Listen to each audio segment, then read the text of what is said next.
Ronaldo. Gəlin bu anı sakit izləyək. Bu tarixi bir an. Gitme bir yere, gidersen unutursun. Dilerim öyle olmaz. Günler için teşekkürler Ronaldo. Gitme bir yere, gidersen unutursun. Belki de milli komandada, belki de karyerasında sonuncu titulunu büyük futbolcu kazanır ve biz bunu bu dəqiqələrdə şahidiz. Bu iller için teşekkürler Ronaldo. Portugalya UEFA Millətlər Liqasının çempionu.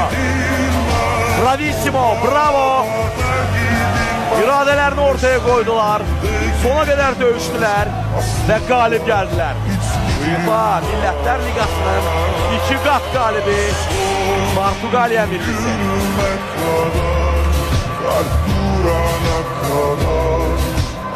Kral ölmeyip, kral hele öz taxtındadır. Kral, krallığını devam edir. Kral dünya çempiyatına yollanacak.